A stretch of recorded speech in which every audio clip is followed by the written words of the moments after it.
Olá a todos, sejam bem-vindos a mais um episódio do podcast Facility Management Sem Mistérios. O episódio de hoje vai falar sobre uma questão que envolve negócios, envolve atitude, envolve sociedade. Segundo a pesquisa realizada entre a Abrafac, a Associação Brasileira de Facility Management, Property Workplace, e o Global FM, o setor de Facility Management e Facility Services correlacionados emprega mais de 1 milhão de pessoas no Brasil. Dados estatísticos também mostram que este contingente representa, de uma maneira muito fiel, o extrato da nossa população brasileira de uma forma geral, onde, no segmento, a maior parte deste contingente é formado por mulheres e também a maior parte é formado por pessoas negras, assim como na nossa sociedade.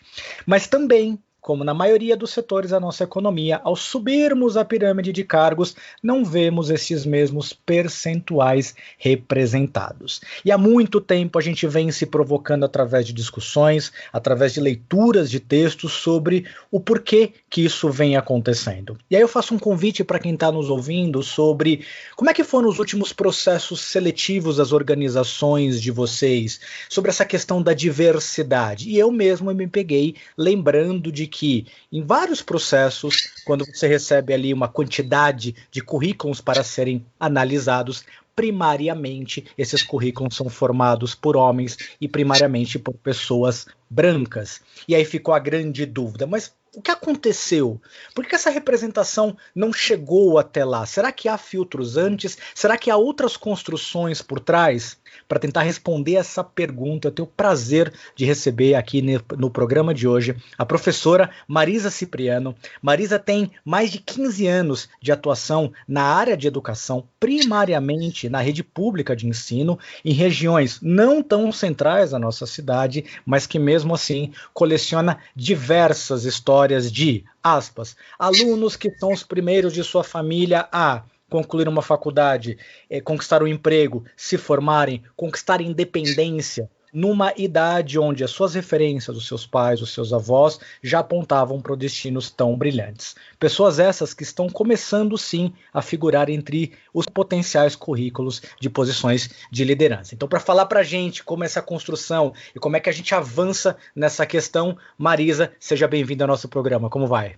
Boa noite, Thiago. Muito obrigada pelo convite. Muito honrada em falar com vocês. Eu estou muito bem. Espero que vocês também estejam todos bem. Todos bem, todos protegidos. Vamos lá, Marisa, para a gente começar quente esse negócio. Nós já tivemos diversas discussões sobre questões de cotas, sobre programas de inclusão, sobre ações afirmativas, temas que estão na mídia de uma forma muito mais forte recentemente. E ao longo dos anos, a sua própria percepção sobre esses temas, ela acabou mudando. Eu gostaria que a gente começasse com você falando um pouquinho sobre isso, sobre a sua história e essa construção do pensamento. É muito interessante isso, porque é ótimo a gente saber que o tempo faz a gente mudar, né? E que bom que na maior parte dessas mudanças é para melhor. Como você bem citou, eu sou uma pessoa negra, negra retinta, né? Vamos colocar isso muito claro, porque a gente vive num país diverso, mas existem o que a gente chama de colorismo, né? Dentro das pessoas que são negras, você tem os vários tons de pele, mas tem aqueles tons que não tem como você fugir e fingir que não é negra. Esse é o meu tom de pele. Por outro lado, durante muitos anos, eu nem reparava nisso, porque o meu círculo de pessoas, de amigos e mesmo família, ele é predominantemente branco. Isso também fez com que durante muitos anos da minha vida eu fosse totalmente contra a questão das cotas, eu tivesse uma raiva imensa da questão da comemoração do Dia da Consciência Negra. Eu tinha aquele pensamento bem Morgan Freeman, sabe? Consciência humana. E aí, isso veio para mim através de um questionamento de uma amiga, que ela colocou isso, né? Mas será que você não tem essa ressalva por conta do seu círculo ser predominantemente branco? E aí isso me fez virar uma chavinha. Porque eu fui vendo que, de fato, todos os lugares onde eu frequentei, tudo que eu fiz, eu sempre estive e estou até hoje com pessoas brancas. Isso me abriu portas, e que bom, né? Sou muito grata a essas pessoas. Mas isso não acontece na vida de todo mundo. Eu tenho, sim, uma história de superação, de não ter nenhuma ajuda familiar, de não ter nenhum apoio, nenhum aporte quando eu entrei na faculdade. Não foi uma coisa assim, você entrou na faculdade, tá, legal. E aí a família veio, mas como é que você vai pagar? Né? Não foi uma coisa de comemorar. E também entrei na faculdade muito tarde. Não é algo que não aconteçam com pessoas brancas, mas o caminho é mais difícil. E hoje eu fico me questionando, será que eu precisaria ter esperado tanto para ingressar na faculdade? Eu ingressei na faculdade com 27 anos, porque eu não tinha a opção de entrar antes, porque eu tinha que pagar. Eu não sou cotista, eu sou concursada, e depois a gente vai voltar nesse ponto, porque eu acho que o serviço público, ele é a porta mais diversa e a que mais aceita, né? Porque você prova que realmente você é bom ali dentro. Você precisa passar por uma prova para entrar ali. Você não é antes visualizado apenas, porque isso acontece muito dentro do serviço privado. Eu trabalhei na área privada, então às vezes as pessoas te olham, a aparência, antes de conversar com você e saber da sua competência. No serviço público concursado, não. Você primeiro mostra a sua competência, depois que as pessoas vão ver a sua aparência, né? Então, eu comecei a me questionar muito sobre isso, né? E fui vendo que realmente a minha ressalva de não, eu consegui, todo mundo tem que conseguir, mas os caminhos não são iguais. E isso vem de onde? Isso tem que ser pego lá na base. Vamos pegar, Tiago, quando você me fala que você passou a pensar a respeito dessa questão de não ver diversidade, nós vivemos num país onde nós temos 57% das pessoas negras. 57% de pessoas negras, mais da metade do país. E você não vê essa diversidade toda nos grandes cargos. Mas quando você vai em um lugar, nos grandes cargos e nas grandes empresas privadas, tá? Mas quando você vai em lugares públicos, você vê. E aí vai de encontro ao que eu te falei, que no serviço público as portas são muito melhores, né? Estão mais abertas, porque você prova antes do que a pessoa te vê. Nos Estados Unidos, nós temos 14% de pessoas negras. Por outro lado, você vê negro por todos os lados, em todas as esferas. Repete esse número, Marisa. 14% apenas da população. 14% apenas da população dos Estados Unidos é negra. Talvez hoje tenha mudado um pouco mais, mas sei lá, que eles estejam batendo nos 17, 18. Não chega perto da nossa. Nós temos 57%. É muita coisa. E nós vemos negros em todas as esferas. E a percepção não é essa. A percepção é que ela é muito mais representativa. Exatamente. A percepção é que lá é muito mais. E mais do que isso, nos grandes cargos, né? Não é simplesmente estar representada por estar representada. E aí você cai aqui embaixo, no Brasil, na questão do olhar mesmo. Você tem a questão da educação, e da educação como um todo, não apenas da educação dentro da sala de aula, da educação pedagógica. Você tem a questão familiar, né? Quando eu te falo, por exemplo, da minha família, que em nenhum momento esboçou uma felicidade por eu estar ingressando na universidade. Por quê? Porque a minha família me criou para que eu casasse, arrumasse um marido que colocasse comida dentro de casa. E os meus alunos, eles são criados também, né? É o pai que faz bico, então meu pai faz bico, meu avô fazia bico, meu bisavô fazia bico, eu também vou fazer bico. Ponto. E ok, porque aí eu tô levando o dinheiro para dentro de casa. Quando eu conto para eles a minha história, o olhinho brilha, porque eu sou muito igual a eles, só que eu atingi um patamar e eu estou ali próxima. Não deveria ser apenas eu a mostrar isso para eles, deveria ser o todo, mas de um modo geral as pessoas não fazem isso, né? De um modo geral, quando as pessoas atingem um patamar, elas sobem um degrau, elas esquecem de onde elas vieram e elas não querem olhar para trás, porque é muito difícil você olhar para trás, é muito difícil, assim como você que é uma pessoa branca. É muito difícil você falar sobre o racismo e falar sobre as minorias e se reconhecer como pessoa privilegiada, o que não é um problema ser privilegiado, vamos deixar isso bem claro, né, que as pessoas confundem, que parece que quando a gente fala de privilégios, parece que é um problema você ser privilegiado. Não é um problema você ser privilegiado, é um problema você não se reconhecer privilegiado e não querer que todas as pessoas atinjam esse privilégio também. Então, quando eu conto para os meus alunos a minha história, de onde eu vim, como foi, eles conseguem ver e ter esperança, né? Eu não escondo as minhas origens para eles, isso é muito importante. Só complementando o que nós falamos, eu vou deixar um link aqui na descrição do podcast de uma reportagem no G1 mostrando negros representam mais de 13% da população dos Estados Unidos. Link de outubro de 2020, conversando com os números que nós falamos. Marisa, antes de começar a gravação, nós falávamos sobre a questão das construções sociais e das mensagens que são direcionadas para os diversos públicos, um pouco em função da cor da pele, dos históricos, sobre aquela questão.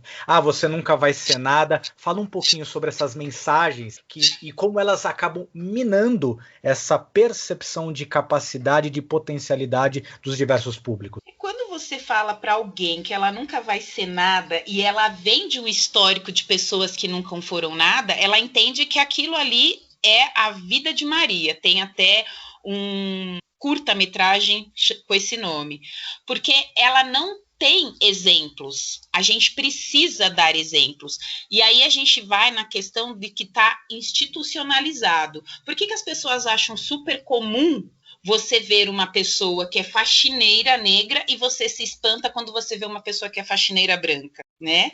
As pessoas acham super comum, as pessoas que, nossa, quando é uma faxineira branca ali, fala, meu Deus, mas por que você não estuda? Vai estudar, né? Você é tão bonita. Opa, aquela pessoa negra que está ali fazendo a limpeza também não pode? Por que a gente acha que é comum? Que são o que a gente chama das pessoas invisíveis, né?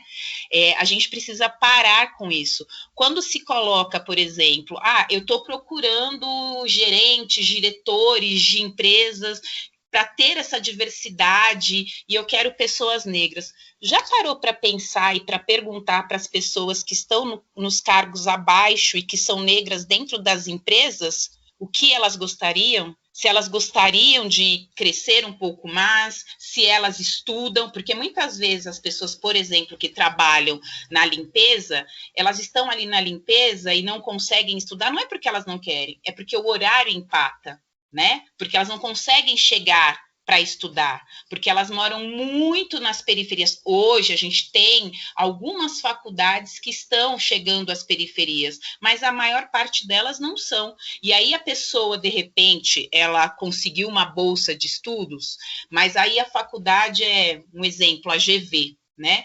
A GV, ela tem um programa incrível, foi uma das primeiras nessa questão de fornecer bolsas, as pessoas conseguiam, só que ela começou a ver que ela fornecia a graduação e a pessoa não conseguia chegar, ela faltava, pessoas inteligentíssimas. Por quê? Porque a pessoa mora lá no Campo Limpo e aí ela não tinha dinheiro para vir para a faculdade. E ela chegava na faculdade, num curso que é integral, ela não tinha dinheiro para comer. Quando ela conseguia dinheiro para chegar até a universidade, ela pensava, bom, eu não vou hoje porque eu vou ter que passar o dia inteiro e eu não tenho dinheiro para comer. Então, a coisa é muito maior. A gente precisa, sim, de políticas públicas, porque os acessos, eles são muito amplos, não basta você apenas oferecer o acesso à educação, você precisa fazer com que aquela pessoa consiga concluir aquilo tudo, porque pior do que você não começar, é você começar e ter que parar no meio do caminho. Porque aí certamente vem o sentimento de frustração, vem o sentimento do fracasso, e eu já quero começar a pegar um outro gancho do que nós falamos antes, sobre a diferença da percepção quando há uma falha de alguém que conseguiu uma vaga que ele é branco e quando há falha de alguém que conseguiu uma vaga que é negro. Fala um pouquinho sobre isso. Então, é terrível isso, né? Porque as pessoas falham. Nós somos seres plurais, nós falhamos o tempo todo. Mas você carrega ainda as pessoas negras, e não é o vitimismo, né? As pessoas têm essa mania de falar. A gente tem a questão de que não se pode errar. Quando uma pessoa negra ela vai se impor para mostrar que aquela opinião dela é a certa, as pessoas, olha só, essa pessoa, como ela é nervosa, né? Como ela não tem educação, como ela fala alto. E quando é uma pessoa branca, nossa, olha como é uma pessoa firme, como ela é impositiva. Se uma pessoa branca omitiu uma informação no currículo e depois isso é descoberto, tudo bem, imagina, mas, né, ele é competente em outras coisas. Quando uma pessoa branca, uma pessoa negra, coloca alguma informação ali, sei lá, errou o nome do lugar onde fez o curso, por exemplo, e errou mesmo, aí pronto, tá vendo? Olha lá, né? Não dá pra gente dar oportunidade, porque olha como é que é. Ou mesmo quando a pessoa ingressou na universidade e, sei lá, reprovou numa matéria. Quantas pessoas brancas não reprovam nas matérias? Quantas pessoas brancas não pegam DP? E ok, se é uma pessoa negra que reprova em alguma matéria, pega DP e por acaso ela é bolsista, a primeira coisa que virá vai ser, ó lá, tá vendo? Não adianta dar bolsa, porque a pessoa não teve capacidade, ela não foi lá atrás, né? Ela não tinha estrutura, não adianta você dar esse acesso aqui para ela. E isso é totalmente desmistificado. Eu estou dando um exemplo. Já está provado por A mais B que as pessoas negras afrodescendentes que entram nas universidades por conta das políticas públicas, seja lá qual for, são as que têm as melhores notas, porque eles sabem que se eles errarem, o dedo será apontado. E isso, né, salvaguardado as questões que você comentou da condição de entorno, desde que elas consigam se manter, pelo fato das universidades estarem nos centros e normalmente longe dos locais de moradia, da questão socioeconômica de você se manter, muitas vezes da jornada de trabalho extenuante antes de ir e no dia seguinte, né? Ainda assim, quando tudo isso dá certo, você tem esse elemento que você comentou do desempenho que costuma ser superior e volta naquele outro circo maldoso, né, da necessidade de ser muito superior para ser igual, não é isso, Marisa? Exatamente. Você precisa ser muito superior para ser minimamente igual.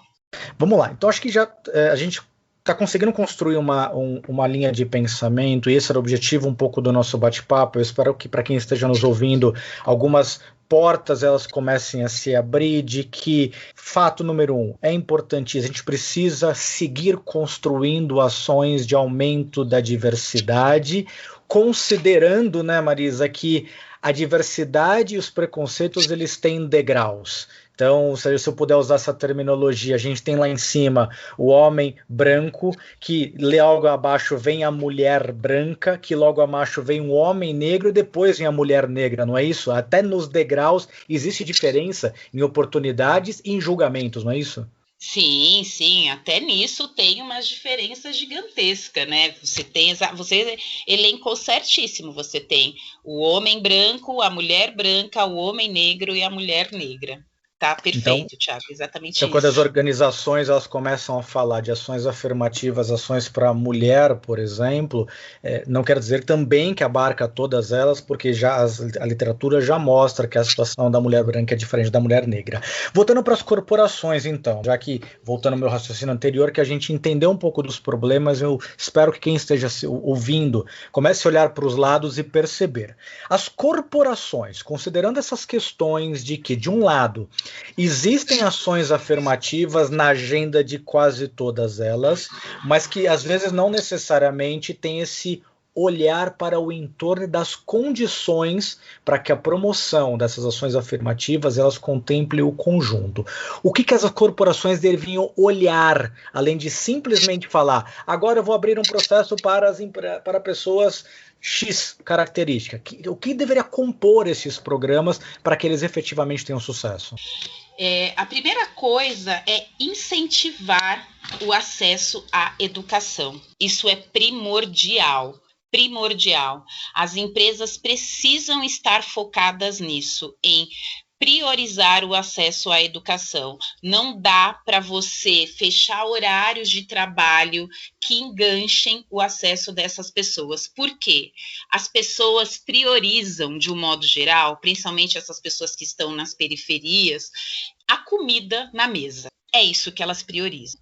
Então, se eu tiver que largar um dos lados, eu vou largar a escola antes de tudo. E aí eu já fechei várias portas, né? Porque quando você vai procurar degraus maiores dentro de empresa, você vai falar de formação. Então, a gente precisa rever urgentemente, eu acho que no nosso país, essa questão dos horários de trabalho, sabe? A gente precisa ter uma coisa mais flexível. Isso é fundamental. As pessoas não moram perto, a questão do transporte público no nosso país é muito ruim.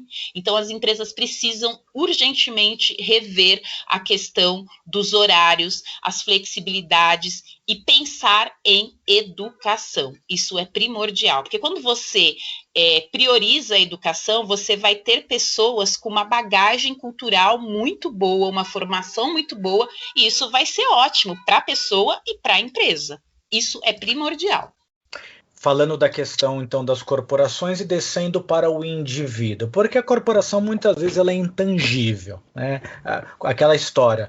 Como é que você cuida da qualidade da sua organização? A qualidade fica na sede, como se a qualidade fosse um funcionário que fica lá. Então, muitas vezes, as corporações, elas parecem até pessoas individuais, e não é verdade. No final das contas, é um indivíduo que ele faz as transformações, ele que faz as coisas acontecer. Para a pessoa individual que está aqui nos escutando, que ações ele pode falar, e aí eu gostaria que você comentasse um pouco também da proximidade da sociedade civil com as escolas e dos projetos que você tem tratado onde você trabalha, Marisa. Tá, eu acho que assim, quando eu falo de educação, eu falo de um modo muito amplo, tá? Eu não estou falando da educação apenas ali dentro da escola, de você estar cumprindo a grade regular, né, do ensino fundamental 2, que era o antigo ginásio, gente, eu sou velha, tá? 47 anos, do ensino médio. Você pode investir no curso de idiomas para essas pessoas, a empresa pode investir num curso de idiomas, a empresa pode investir num curso da área de tecnologia, isso tudo abrange também, a gente não precisa ficar no ensino regular de uma graduação, enfim.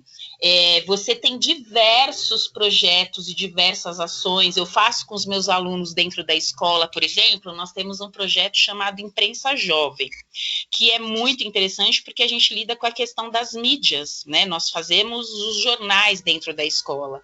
E isso já oportunizou para vários dos meus alunos experiências para que eles atingissem a vaga de jovem aprendiz em grandes empresas. Eu tenho uma aluna, inclusive, uma ex-aluna, que hoje ocupa um cargo, né, está num patamar gigantesco, que ela é editora de moda e beleza da revista Vogue. Né? E ela tudo isso começou com um projeto dentro da escola. Então, vamos analisar qual é o histórico dessa pessoa que está chegando dentro da sua empresa também. Porque quando se fala de experiência, as pessoas ficam muito focadas na experiência dentro de empresa. Quais as outras experiências que essas pessoas têm que podem ser usadas? Quais as habilidades que essas pessoas trazem das suas próprias experiências pessoais que podem ser utilizadas? Que tal se as empresas olhassem isso também? Porque, na verdade, Tiago, eu vejo que eu trabalhei muito tempo na iniciativa privada antes de migrar para a área da educação, que é uma coisa que eu sempre quis. Eu trabalhei muitos anos na área financeira, eu tenho muita experiência na área financeira. E você forma a sua experiência de acordo com a empresa onde você está, mas você traz as suas experiências anteriores. E por que não a empresa aproveitar isso, ao invés de ficar buscando no currículo das pessoas apenas experiência de outras empresas?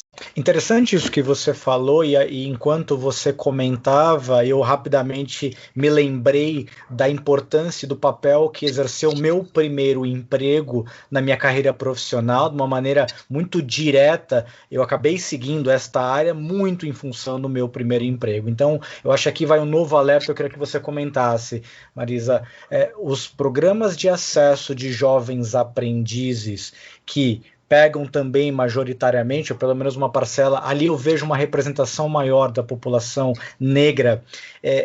As empresas também devem olhar isso com bastante cuidado, porque muitas empresas usam os programas de jovem e menores aprendizes como cumprimento de cota para a pessoa ficar fazendo subatividades, ficar enchendo, carregando papel para cima e para baixo, ajudando no estoque, e às vezes isso pode estar fazendo uma tragédia gigantesca no futuro dessas pessoas. Ao invés de você dar um caminho, você está dizendo, tá vendo? Eu dei oportunidade e você só serve para isso mesmo. Não é isso que acontece? Sim, com toda certeza. Essa questão de você fazer, ter a lei, né, que te obriga a ter, a maioria das empresas, elas fazem isso, assim como a questão dos negros, como das pessoas com deficiência, você acaba limitando ali o tal do capacitismo, não é isso? Se existe essa vaga e você precisa dessa pessoa, você busque pessoas que elas realmente possam fazer a diferença dentro da sua empresa e oportunize para isso. E não simplesmente para elas ocuparem a vaga ali que a lei te determinou, porque aí não faz sentido nenhum. As pessoas precisam pensar nisso, porque você vai acabar simplesmente ficando no lugar comum. Você vai estar legitimando aquilo que a sociedade impôs, institucionalizou. E aí não pode. Então as pessoas precisam parar. Jovem aprendiz é incrível, né? O processo em si, a dinâmica em si é maravilhosa, ela oportuniza demais, desde que seja realmente bem utilizado. E tem que ser, porque a gente tem pessoas muito boas aí à disposição. Do contrário, você vai acabar perpetuando todos os problemas e todas as mazelas que a gente vem falando e eles são tão em debate, tão discutidas sobre hoje. Marisa, para a gente começar o nosso encerramento, do ponto de vista da sociedade civil que quiser se engajar mais em programas de inclusão, em programas de discussão de diversidade, alguma dica sobre onde procurar? Eu tenho certeza que as prefeituras, o Estado, ele tem diversos programas que precisam de voluntários para atuar nessas causas. Tem algum caminho que você indicaria para o pessoal, para quem está se sentindo tocado a se movimentar nessa direção? Façam parcerias com as escolas públicas. Tem muita gente boa nas escolas públicas, mas façam parcerias com as escolas públicas das periferias mesmo, porque eu vejo isso muito forte, que é assim, as escolas públicas que recebem aportes, que recebem ajudas e que são destaques, elas estão nas regiões centrais. E aí não faz muito sentido, porque elas já têm um aporte maior, né? São escolas muito específicas e são poucas as escolas nas regiões centrais. Vocês têm que migrar, os empresários precisam migrar para as periferias, vocês precisam abrir esse olhar para as periferias. Não adianta passar de carro nas periferias e falar que lá é feio, mas não descer lá para ver que tem muita coisa boa atrás daquela primeira aparência. É a história do contratar, né? Você não vê ali pela aparência. Vamos entrar, vamos sentar e vamos conversar? Adentre as periferias, busquem lá, vocês vão ver muita coisa boa e vão oportunizar para muita gente. Aí, esse número aqui de 57% de pessoas negras, afrodescendentes, pobres, advindo das periferias, vai estar muito bem representada. Ou seja, existem formas que não só no emprego direto, que não só na ação direta na sua corporação, que são extremamente importantes, mas talvez pensando numa construção de sociedade de médio e de longo prazo, é essa parceria na ponta para mudar o modelo mental desses jovens, dessas crianças que estão inseridos nesse contexto que muitas vezes os acabam limitando das oportunidades. Talvez ali esteja a chave para a gente construir uma sociedade mais justa, mais digna e mais igualitária para todos. Marisa, delícia de bate-papo, certamente a gente vai marcar outras conversas sobre esse tema que ele é tão relevante, eu tenho certeza para quem está ouvindo, ele vai acender uma série de luzinhas e plantar uma série de sementes na cabeça de todo mundo. A ideia desse programa não foi trazer respostas, mas fazer com que a gente faça perguntas mais inteligentes. Para vocês que estão ouvindo, siga a gente no nosso podcast, compartilhe o conteúdo desse programa e fique atento que semana que vem tem mais. Um grande abraço e até a próxima.